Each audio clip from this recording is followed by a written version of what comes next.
We all know that we have a very fast-paced life, whether it comes to balancing our careers, families, or even our personal growth. But one powerful tool that can give us clarity or inner strength as we actually celebrate today's day is self-love. So I was actually a little short story about how I came across this idea. I met Vasumati in Dubai a couple of months ago. I was just sharing how overwhelming a woman's life can be. Actually, I was just sharing about my life that when it comes to balancing my career, I want to excel at my career. I want to be a good mother. I want to be a good wife, good child, and everything, especially because I'm the eldest child in a Desi household. So there are just so many burdens that a woman is shouldering. So one thing that she suggested is meditation. Then I was just thinking, instead of me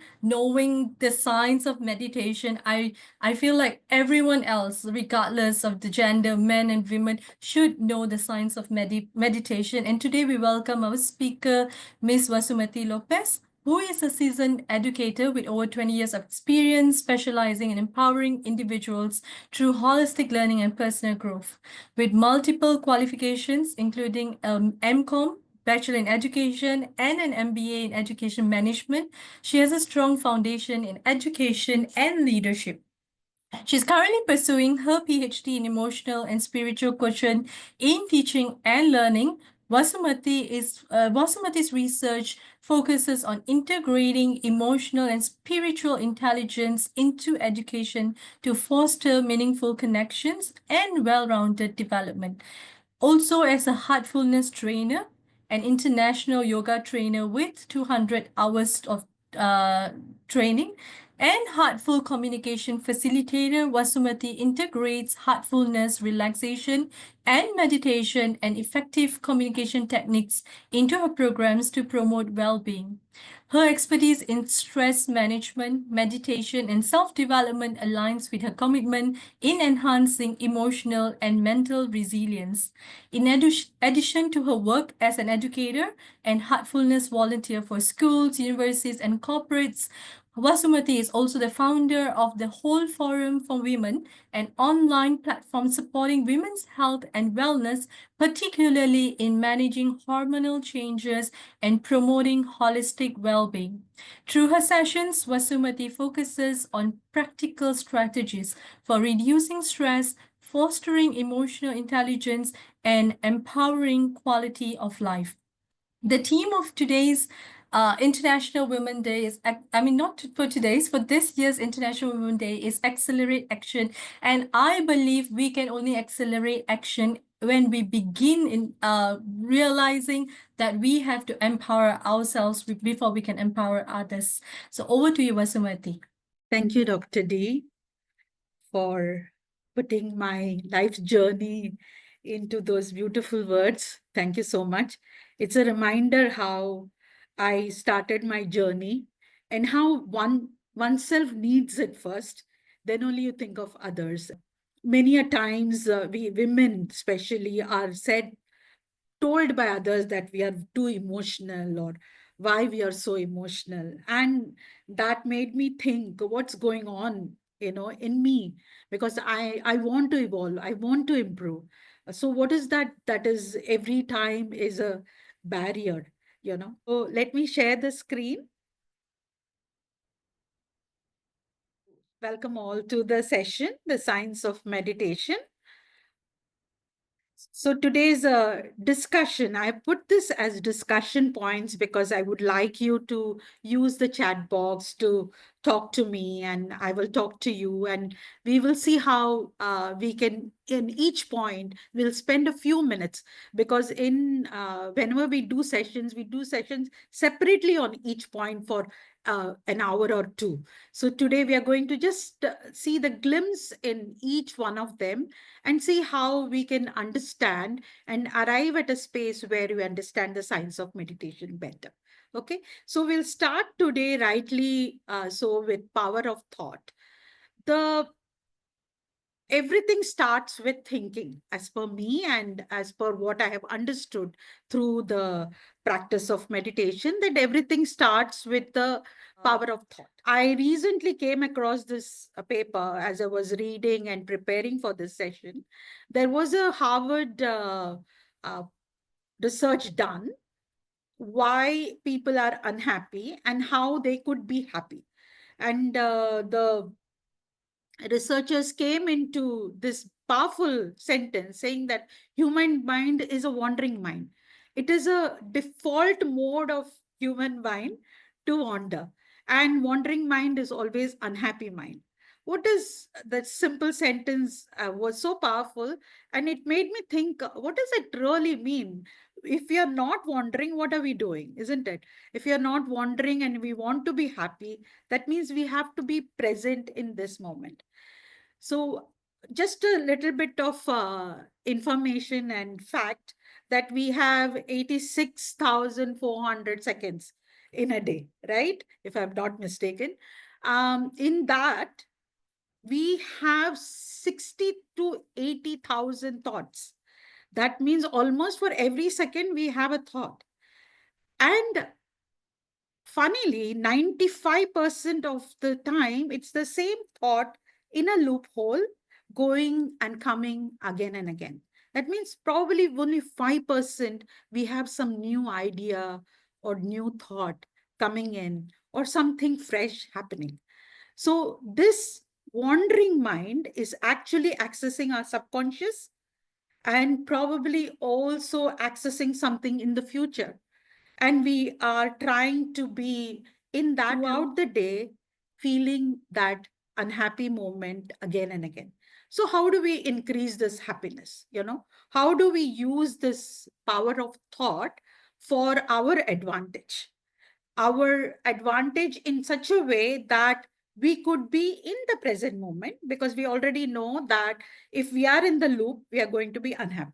So, how do we bring our present mind to a space and give ourselves the full focus of what we are doing now?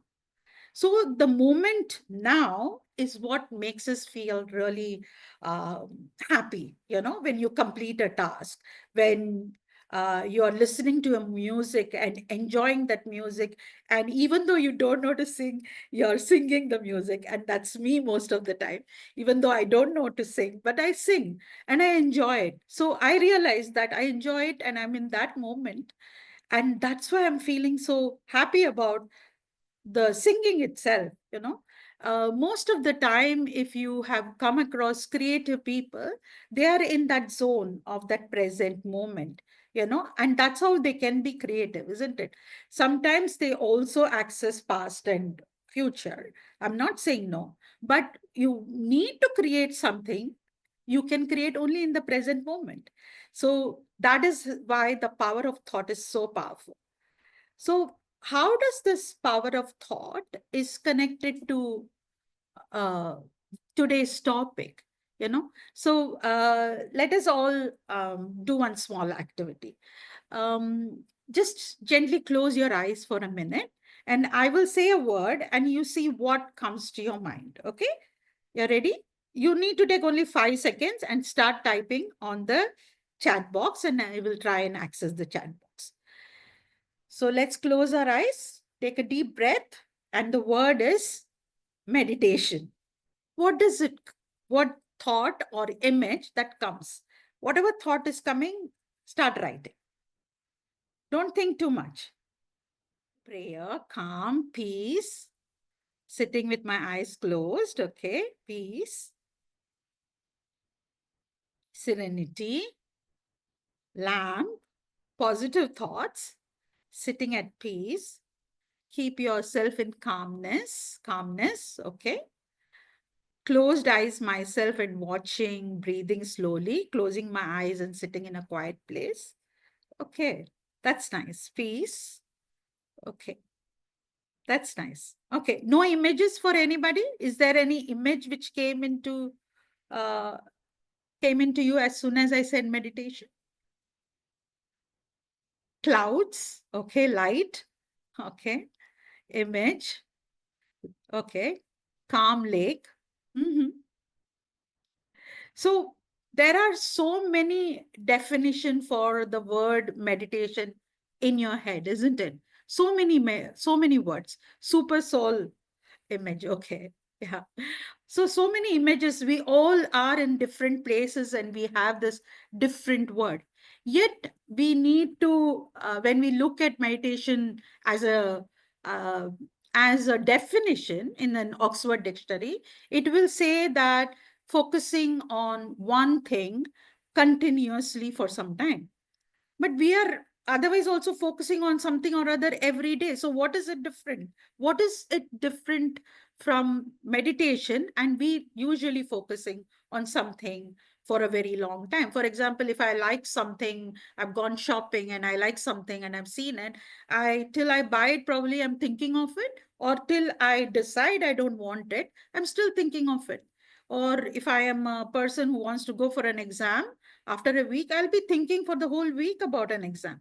Just the way I was thinking about all of you during the week because I was supposed to present this session, right? So you think about one thing continuously. So, how is it different? How do we think about meditation differently from the Oxford Dictionary? So, when you bring your attention to something which is very divine in nature, that could be your heart, because your heart is what I can say that it is where you feel the goodness of everything. Like you say, he's a very good hearted fellow. He's got a good heart. He's got a heart of gold. We refer to our heart as if there is something which is in it and which you could see it. And how do you see it? Do you see it physically? How do you see that? You don't really see it, isn't it? You feel it, isn't it? So when I said we will harness the power of thought before, now we are coming to a place where we are saying that it's not the thinking, it is actually the feeling, the thinking connected to feeling. So when we demystify meditation, meditation is an act of probably, stillness, because many of you wrote peace, sitting still, calmness. So we all know that something to do with meditation is calmness, peace, stillness. Probably we get an image of Buddha sitting quietly and closed his eyes. Definitely sitting still. Meditation is definitely uh, sitting in a way that you can go within yourself. Meditation is definitely something that you can access and then you can use it. If we don't use it, that half an hour that you sit down in meditation is of no use, because your 23 and a half hours in the day, how does it go? This is what I understood. I started with that half an hour meditation and I thought that's what is meditation. Rest of the day, I'm upset, fearful, angry, doing this, running from here and there, creating all the stress within me. But then how does that meditation is helping me? It's not really helping me, isn't it? Is so this is a definition that the global guide of heartfulness has given. It should be understood properly, is a process to create meditative state. It's a process to create the state of consciousness that we could carry it throughout the day. And it is a process, it remains a process throughout your life. You are trying to evolve, you are trying to improve. I am meditating for 17 years. Can I say that I don't lose my temper? I can't say it, because I still lose my temper sometimes. But am I coming back and reflecting on my behavior? Yes, very much. And very quickly sometimes, and I will go sit down and reflect on myself. And I will think, what is this? What happened here?